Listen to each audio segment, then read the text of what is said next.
Yes,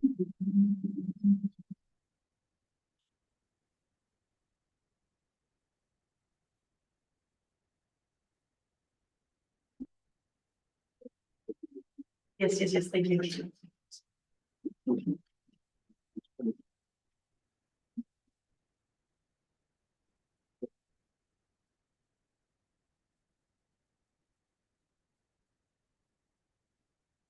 Madam Mayor, you are live and recording. You can begin the meeting whenever you're ready. Wonderful. Thank you, Madam Clerk. Welcome, everyone, to our special council meeting for Tuesday, April 15th. Before we begin, just remind everybody, of course, the meeting is being live streamed to the Township's YouTube channel as well as recorded. We do have participants joining us from both in the chambers as well as from out on Zoom. So please be sure to raise your hand, council, and I'll call on you to speak on any matter that you're interested in speaking on. We'll start with calling the roll. We have Deputy Mayor Nelson. Present. We have Councillor Watt. Present. Councillor Johnston. Present. And Councillor Vervoort. Hello. I always want to do an audio check on this, Councillor. Present. Thank you. Of course, myself, Mayor Heather Watson, and we have joining us our CAO, Todd Davis, our clerk Martina J. Hartwig, our treasurer Paul Kringer, and our guest today is Joanna Puck with Baker Tilly as our auditor. So with more council in attendance, I will call the meeting to order, beginning with the land acknowledgement. We respectfully acknowledge that we are on the lands which are part of the 1818 Treaty 20 and the traditional territory of the Anishinaabe bands of the Great Ojibwe Nation. We offer our gratitude to the Ojibwe for their care and knowledge of the lands on which we work, live, and enjoy. May we honor and respect their teaching and our treaty obligations as we grow together. Moving on, we have a pretty brief agenda for this special council meeting, which was circulated in advance. Is there any disclosure of pecuniary interest? Seeing nothing, then I will simply look for a motion to approve the agenda. Councillor Watt, seconded by Councillor Johnston, all in favor. And that motion carries. Thank you. So then on to delegations, petitions, and presentations, and this is where we're going to welcome Joanna up from Baker Tilly to present the audit, but I don't know if Mr. Kramer, you want to say a few words. By all means, get yourself situated. Through you, Madam Mayor, I'd just like to take a quick second and welcome Joanna Park from Baker Tilly to present our 2023 financial statements and audit findings. I'd like to quickly thank the Baker Tilly team for their support through the 2023 year end, which did see new accounting regulations surrounding asset retirement obligations come into effect. This has been a pretty significant change, in terms of the new requirements that required us to do that initial inspections surrounding asbestos in our current facilities. We did have the majority of the audit completed in September, but we did need the additional time to meet those new regulations. We attempted to complete those inspections with internal resources and deemed that we were not able to do so. So we received pre-budget approval to complete the study I think that was in January. We received the approval. The study was completed immediately. And ultimately the findings of that study formed the basis of the ARO that will be included in the financial statements. I'm sure Joanna will get to this, but I should note that the 2024 audit is scheduled for May 12th, so a little less than a month from today, so we're moving right along. And with that, I'll hand it over to Joanna to present 2023. Perfect. Thanks, Paul, and thanks to Mayor and Council for having me here today to present the 2023 statements. In your packages, you have the financial statements along with our post-audit letter and then our presentation. The presentation summarizes both of those other two documents, but of course, at the end of my presentation, if I haven't addressed something in those documents that you have questions about, by all means, I'm happy to answer any of those questions and any other ones you might have. We start on the next slide with the most important paragraph from the auditor's report. And it's the second paragraph, and it's our opinion paragraph, and it says, in our opinion, the consolidated financial statements present fairly in all material respects the financial position of the township at December 31st, 2023. So that is a clean auditor's opinion. That's what you want to see. It does note that the financial statements are consolidated because, of course, it's not just the results of operations of the township, but also the library as well. And they are in accordance with the Canadian Public Sector Accounting Standards, which is you as a municipality have to follow, which then, of course, is the additional accounting policies as your treasurer talked about that we'll talk about as we go through the financials. We're required on the next slide to let council know what we do as part of our audit. So we review the council minutes, the open and the closed sessions, to ensure that anything that's related financially is reflected appropriately in the financial statements. We look at, we do lots of testing, substantial testing, kind of random sampling, analytical review. We look at management's estimates to make sure they're reasonable. And then we document and look at your systems of internal controls for the money coming in and the money coming out. And if we have any recommendations or we find that your internal controls could be strengthened or they're not working as intended, we will bring that forward to management and our council depending on it. At the moment, we don't have any recommendations. The audit is complete, pending council's approval of the financial statements, which ideally we'll do today. We're also waiting for one legal letter to come back. So we write to the lawyers to ensure that there isn't anything that they're aware of that we just haven't been told about that should be reflected in the financial statement. So it's a common practice. We do it for all our municipalities. It's required. And then we also ask management to sign a representation letter at the end of it all to say that they've given us everything and provided us all the information that we need during the audit. There was no significant difficulties encountered during the audit. Of course, your treasurer did mention the time delay just because of the new section. But we didn't have any changes to our audit plan. We still audited what we expected to. We didn't have any disagreements or difficulties with management. It's a pleasure to work with your team here. So we thank them for their cooperation as well. We did do the extra work on the asset retirement obligation and actually fair valuing investments too was another new section. So I'll comment on those as we go through the numbers. There are a few uncorrected audit differences that are noted in more detail in the letter that accompanies the package or within your package. In total, when you add them all up and you net them with the effects of the same or similar items from last year, the total difference is $4,000. So it's not a lot. It doesn't change our audit opinion. Part of the reason or part of why they've been uncorrected is because of the time delays. As the team is going through to prepare for the 2024 audit, it's a little more timely. It's a little easier to kind of correct some of these items.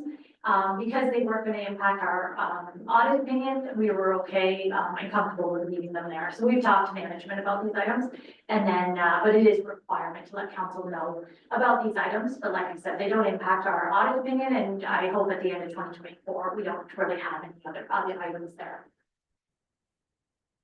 We get into the numbers. So what we've done is we've taken the different segments of your financial statements and broken them into kind of more digestible sections. So the first one being your financial assets, your cash and your investments and other assets that can be easily converted into cash.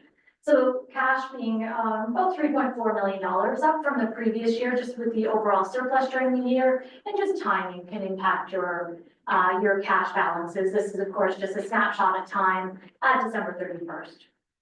Your investments are $4,068,000. 3.45 million of that is in GIC, so very stable, constant, secure there. And then you do have some bonds, 511,000 that are in the one fund. Those are now, as of 2023, recorded at fair value. So there was an unrealized loss of about $50,000. That's reported now in your financial statements because it is required. Any investments that are traded in an equity market are now at fair value. So that is the fair market value of those. And then you have some cash and investments as well to round out that $4 million in investments. You have accounts receivable of $576,000. In 2022, you had some funding that was outstanding as well as some insurance proceeds. So that's why you see the decrease there. It's good. Accounts receivable, again, it's just going to kind of go up and down just depending on the timing. You had some provincial revenue that was outstanding or owed to you at the end of December, as well as HST.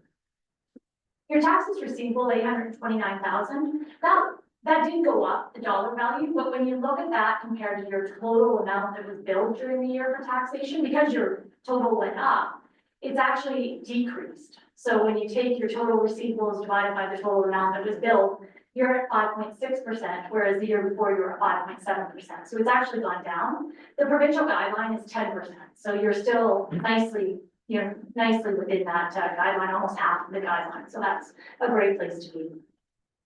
And then you have a little bit of land held for resale, giving you total financial assets of just over $9 million. The following slide just kind of shows, pictures sometimes say it a little better. Can you flip the slide? Sorry. Just to see the difference, you can see the kind of the change over the years from going from a more cash basis to more in investments. Following slide is the financial liabilities, the amounts owing or the amounts you have on hand to spend in the future. Your accounts payable is the first one, 883,000. It will fluctuate year to year, just depending on the timing of the payments. Not a lot of change from 2022 to 2023. Your obligatory reserve funds, just $1,074,000. That's the amount you have on hand.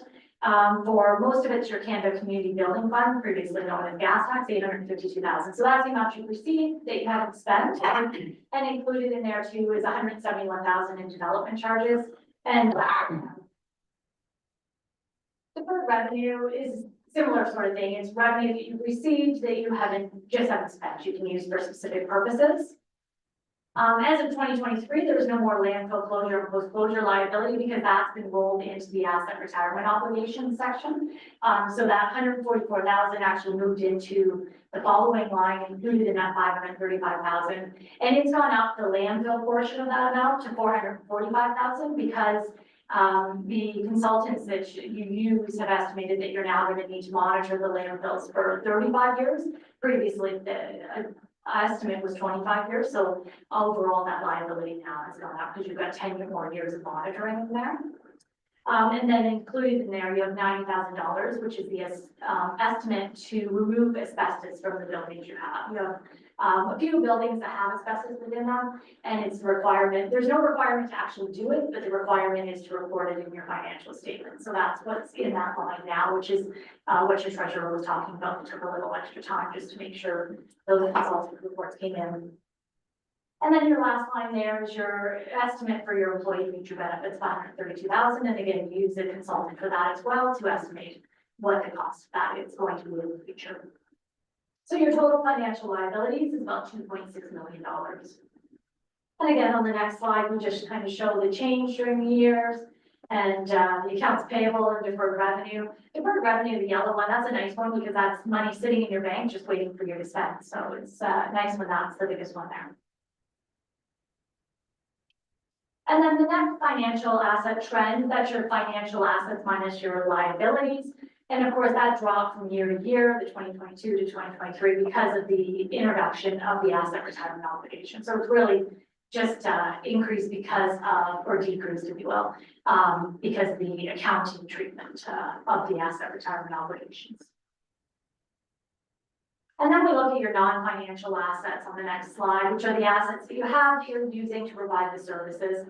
The biggest one being your tangible capital assets. So that's everything from your roads to your buildings, to your vehicles, equipment, that kind of thing.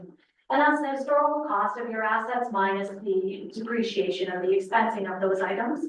And it's gone up this year because your purchases were about $1.1 million higher than the depreciation during the year. You had about $2.9 million in purchases, and we'll see what that's spent on in the next slide. And then you have prepaid expenses paid in 2023 that related to the future periods, and the inventories and materials and supplies. And most of that's roads.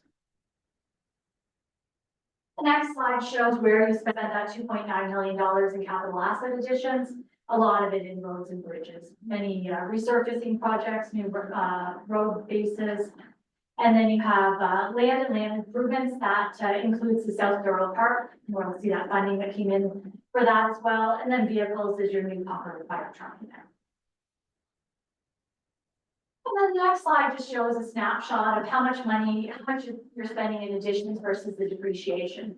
And it's just kind of a snapshot to look at over a 5-year period to make sure that you're replacing your assets at a greater rate than the amortization. The amortization is based on the historical cost of the assets, and of course, everything's costing more these days, so you just want to make sure you're doing them at a greater rate. And it's not going to happen every year, but it's good to kind of look at over the years. And then we look at the accumulated surplus. So in total, you'll see in your financial statements, you have $36.5 million in accumulated surplus. Of course, 29.2 million of that you've already spent. It's already been invested in your capital assets. That's the net book value of your assets minus the asset retirement obligation. So out of that 29 million you've already spent. Then you have the amount for land held for resale, and then the unfunded employee future benefits, which you'll fund as you have to pay those employee benefits out. The bottom portion, though, is the amounts that you have set aside, $7.3 million in reserves and reserve funds. During the year, you did have an operating surplus of $41,494, which was transferred into your reserves. And overall, you had an increase in your reserves of $131,000. Quite often I get asked, is $7.3 million, is that enough reserves for us? Do we need it? And that's kind of my fallback on that is you have to look at your asset management plan. You have to kind of look at what you're going to need to do over the next couple of years, 5 years, 10 years, and making sure that you have the funds set aside, especially if you can't rely on government grants to be able to fund those projects. So that's where it kind of takes in looking at what you're going to have to do, what kind of grants you have, development charges, that kind of thing, and if you're going to have the funding available, and how much you're going to have to rely on reserves to fund those projects. The next slide shows the reserves and reserve funds, just the change in the years. The green one was more working funds, and you've kind of taken money out of your working funds and putting them into your future capital reserves. More focus there to have the money set aside for capital projects, which is what you're going to need them for. Following slide is the consolidated statement of operations. So we'll see the more detail of the revenue and expenses.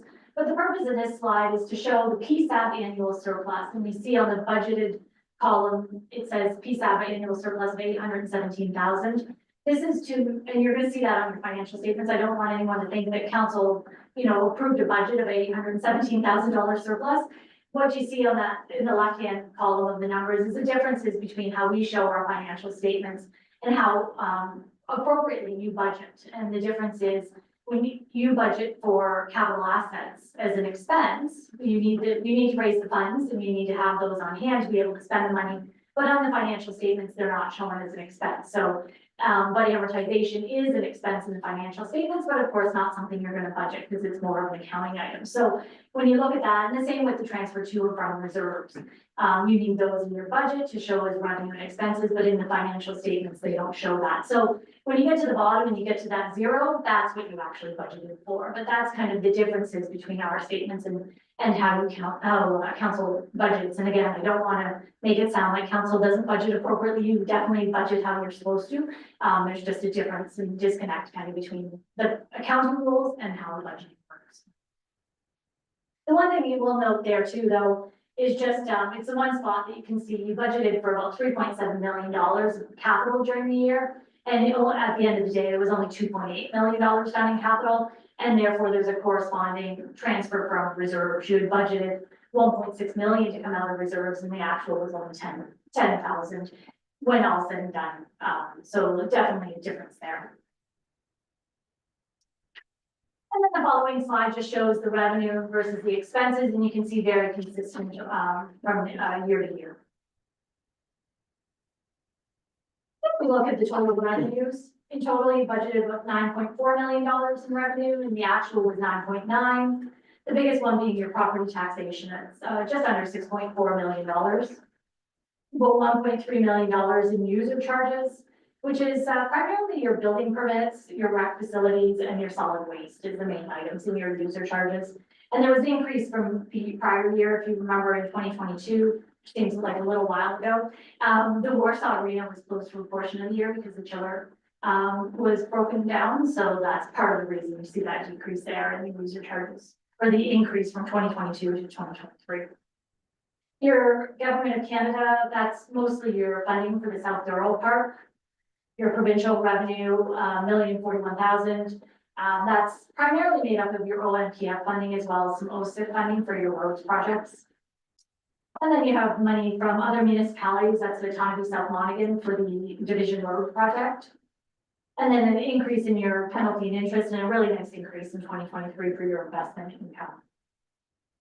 And then the other two items that I wanted to note, your development charges earned and your Canada Community Building Fund, those are the amounts that were actually spent during the year on various roads projects in both of them. And then on the next slide, we see the pie chart of where your revenue is coming from, 64.5% from your property taxation and 10.5% from province and 13.2% from user charges. Required to show expenses two ways. The first way is kind of by department. Not a lot of, there's lots of minute variances here, there, but nothing significant that kind of jumped out at me while I was making my notes. The one thing I will say is that the last line there, the change in liability, 100 of landfill liability is a negative 144,000. So if you gross up the total and took that out, your total expenses at the end of the day were $54,000 over budget. So when you're looking at $8.6 million, that's pretty close to zero there. And then the following slide just shows your total, where the expenses are. 38.3% as you'd expect are for transportation, 34.1% for protection. So that's your fire, your policing, emergency measures, and building department. And then the second way we're required to show the expenses more by the type. So salary and benefits, your materials, contracted services. And you'll notice there too, amortization, which is kind of a accounting entry, if you will, not a cash expense, that was up over the prior year. So again, that would make most of the other lines in total anyway under budget. And then we see on the last slide there again, 39.5% being salary and benefits, and that's going to vary just depending on what the other expenses are during the year. 21% for materials, and then contracted services. Are there any questions?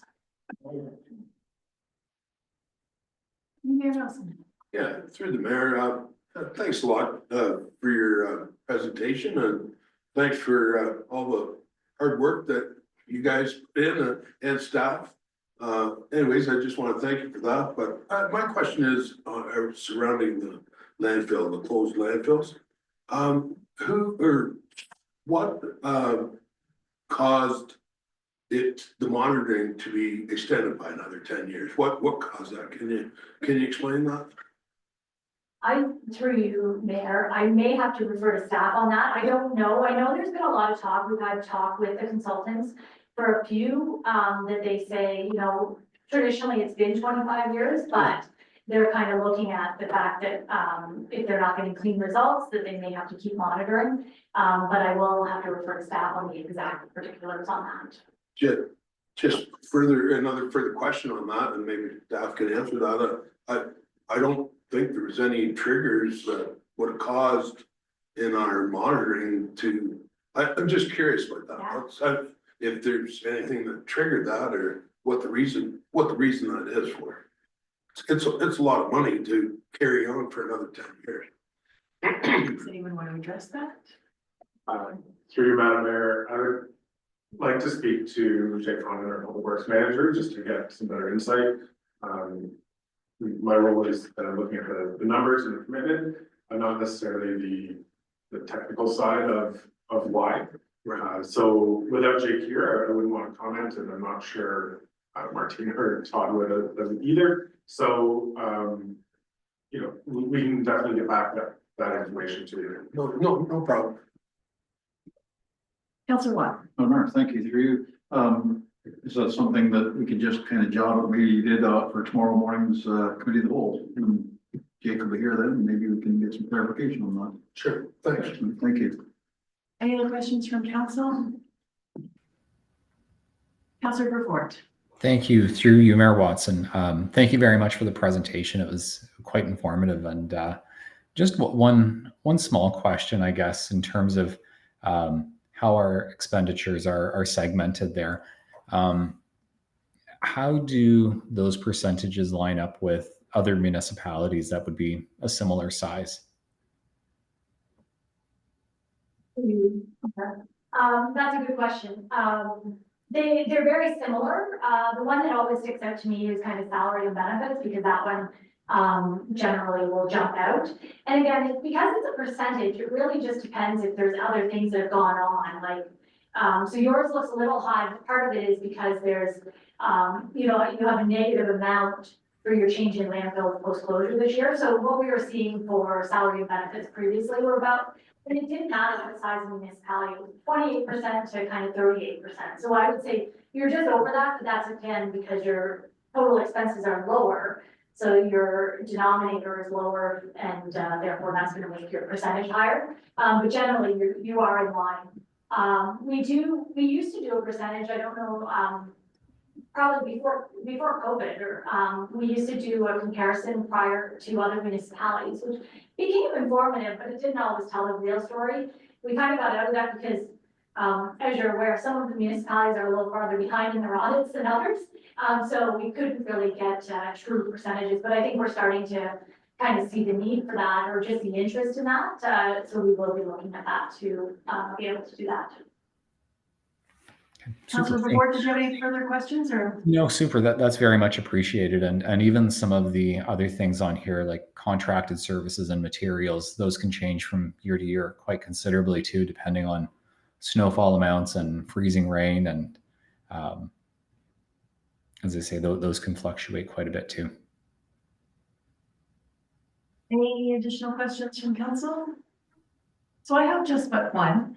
On slide 15, the consolidated statement of operations, you referenced budget versus actual on the purchase of tangible capital assets, and there's about an $800,000 difference there. So that $800,000 you noted was put into reserves. I don't know, Joanna, if this is something that you can answer, if it's a staff question. What was that? Like, I'm assuming that we were trying to purchase a large piece of equipment and it got deferred until the subsequent year. We're going to see that flow through next year, or what is that attributed to? I'd have to confirm 100%. My notes here are showing that a good chunk of that is for the joint building. And then there were funds put aside for one of the trucks that we did not receive until the next year. I will 100% confirm that tomorrow. Thank you very much. Okay, seeing no further questions from council, I think this is the point where we're just looking for a motion to receive. Deputy Mayor Nelson, seconded by Councillor Johnston. Any discussion on the motion? All in favor? And that motion carries. Thank you very much. We look forward to seeing the May 12th. You'll be back on May 12th? No, you said. Last one there, last one there. Oh, I'm excited. I would be fast. I was excited. We need a couple more motions. Just a motion, for yourself, the treasurer to sign the management letter. Oh, yes, please. A motion to go ahead and sign that management letter. Councillor Mott, seconded by Deputy Mayor Nelson, all in favor? And that motion carries. And a motion to adjourn, that's it? The other motion you needed from me? Okay, and a motion to adjourn. Who's got their hand up? Councillor Watt, seconded by Councillor Report. Any discussion? All in favor? That motion approved. So we are coming back at 5 o'clock. Councillor Report, it'll be a different link. I'm sure you've got sent to you as well.